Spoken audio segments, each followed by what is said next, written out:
The story begins in a war-torn city in Iraq, where American soldiers are carrying out a raid on a suspected terrorist hideout. Suddenly, chaos erupts as enemy forces ambush them, tragically killing 2 of the soldiers. In the aftermath of the attack, one soldier, Logan, notices something on the ground, a photograph of a woman. As he bends down to pick it up, a mortar strike hits the exact spot where he had just been standing. By sheer luck, or perhaps fate, Logan survives. Intrigued by the photo, he searches for its owner, but when no one claims it, he decides to keep it. Over the next 8 months, Logan faces multiple near-death experiences, yet he always escapes, and the photo remains with him. One of his friends suggests that the woman in the photo might be his guardian angel, and perhaps it's time he finds her. Eventually, Logan leaves military service and returns to Colorado, where he reunites with his loyal dog, Zeus, at his sister's home. But even in the safety of home, the trauma of war lingers. He struggles with moments of aggression and, in one instance, almost hurts his young nephew, something that deeply unsettles him. Fearing for his family's safety and burdened by guilt, Logan sets off on a journey to find the woman whose photo he believes saved his life. With only the photo and a faint hope, he walks to a small town called Hamden. There, he starts asking around and finally learns from a man named Roger that her name is Beth Green. She runs a local animal shelter and is the ex-wife of one of Roger's friends. The next morning, Logan visits the animal shelter and meets Beth for the first time. As he begins to explain why he's there, Beth gets interrupted by a phone call from a customer. Once the call ends, Logan tries to tell her that he's a former soldier who walked all the way to this town just to find her. He intends to show her the photo he found, but before he can, Beth mistakenly assumes he's applying for a job as a dog trainer. Logan ends up filling out the application, and although Beth feels unsure about him, her grandmother Ellie senses something genuine in Logan. Ellie speaks to him directly, and trusting her instincts, she offers him the job at the shelter. Now planning to stay in town, Logan buys a neglected old house and begins fixing it up. He continues working at the shelter with quiet dedication, impressing Beth and earning the trust of her young son Ben. One day, Logan crosses paths with a local police officer named Keith, Beth's ex-husband and Ben's father. Keith, full of arrogance and entitlement, questions Logan without cause and demands to see his ID. Before leaving, he leaves a message for Beth, asking her to meet him at 4 p.m. That same day, Beth and Ben attend a charity event hosted by Keith's influential father, Clayton, who is running for mayor. As one of the wealthiest men in town, Clayton has enabled Keith to misuse his power and act above the law, leaving Beth feeling wary and conflicted. The next morning, Beth takes the dogs out for a walk along the river. While she's playing with them, Logan, on his way to the shelter, spots her from a distance. Later that day, when Beth returns home, she feels a bit unsettled, almost as if someone had been watching her. But soon, she finds Logan speaking with Ellie, sharing a few things about his past. On another day, while walking his loyal dog Zeus, Logan notices young Ben sitting in his treehouse, playing the violin, a special place Ben retreats to when he wants to be alone. Logan compliments him, genuinely impressed by the boy's talent. Later, as Logan drives Ellie to her choir practice, she opens up about her grandson who died in the war.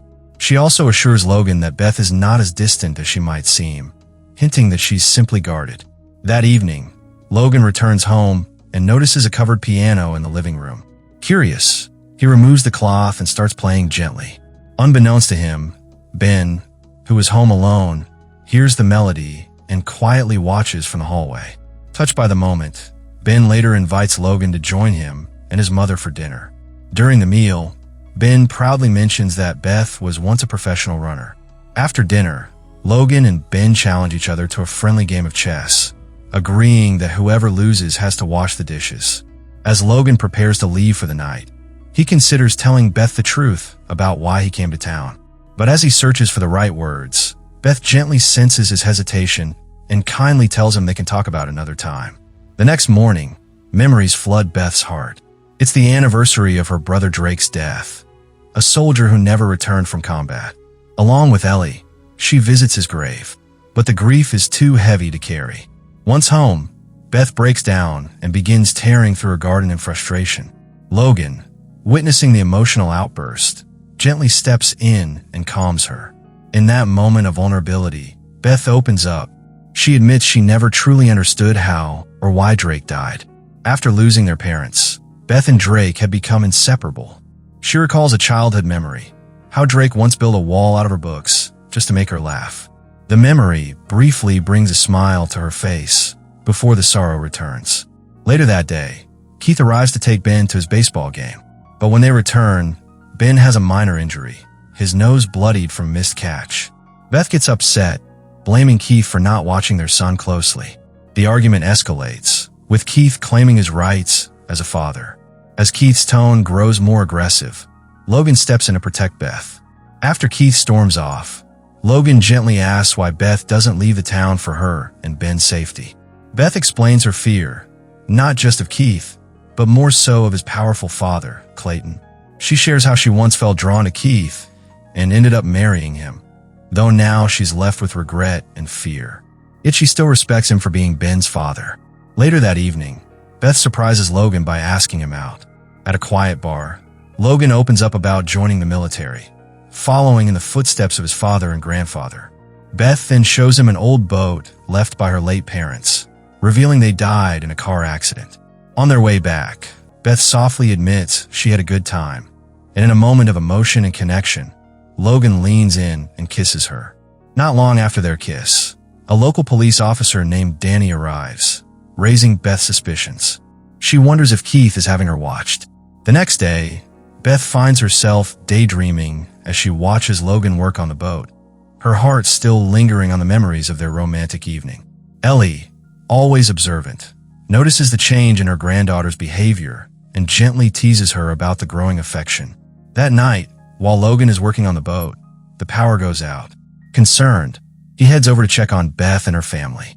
Once there, he admits the real reason he came by. It wasn't about the outage. He just wanted to see her. A few days later, Beth and Ellie organize a birthday party for Ben, inviting his school friends for a joyful celebration. But the peace is short-lived. Keith shows up, clearly agitated by Logan's presence. The tension erupts into an argument between him and Beth.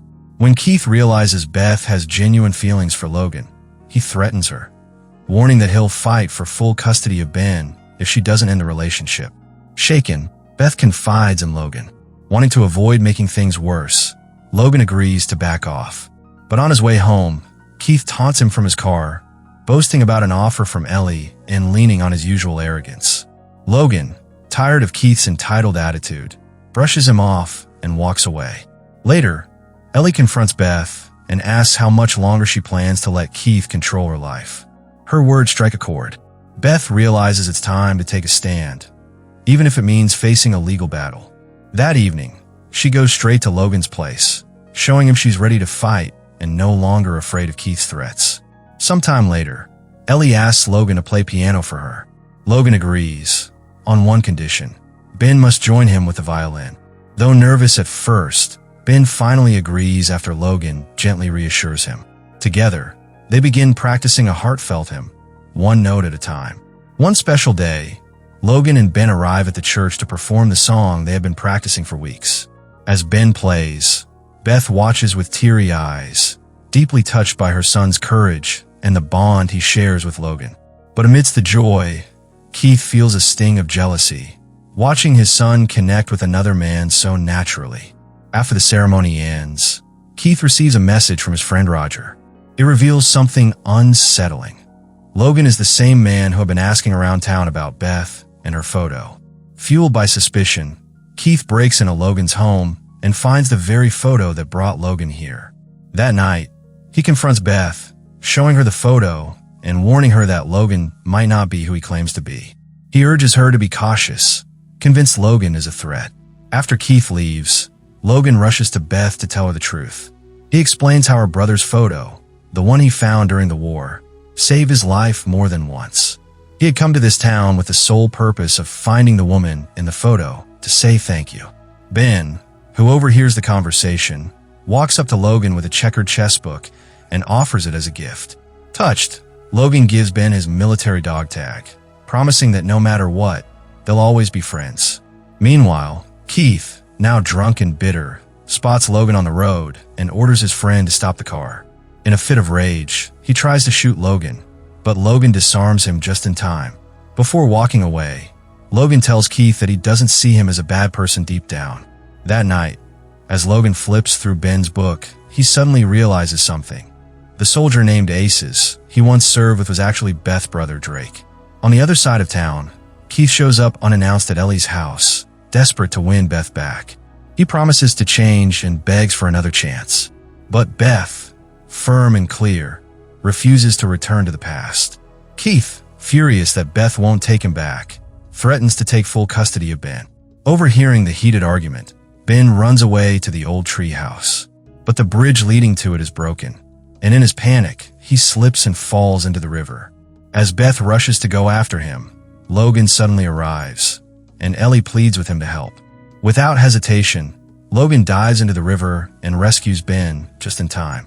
But then, seeing Keith struggling beneath the damaged treehouse, Logan goes back to save him too. Tragically, before he can reach him, the structure collapses, crushing Keith underneath. Despite everything, Clayton, Keith's father, thanks Logan and Beth for saving his grandson's life. The next morning, Logan visits Ellie's house one last time. He brings back the photo of Drake he found in Ben's book and opens up to Beth about what really happened. He tells her that he was with Drake on the battlefield the moment he was shot, that her brother died a hero, trying to protect his fellow soldiers. Hearing this, Beth is overwhelmed with emotion. For the first time, she feels peace, knowing her brother's death wasn't meaningless. As Logan turns to leave, Beth runs after him, tears in her eyes, and asks him to stay with her and Ben. So friends, what would you do if you had to choose between holding on to fear or embracing love and starting over? Would you let someone else's control decide your future, or take a stand for what truly matters? Family, peace, and healing? Let me know your thoughts in the comments below.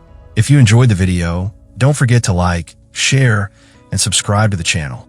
Also, hit the bell icon so you never miss any upcoming video. See you in the next one. Till then, stay healthy, stay safe,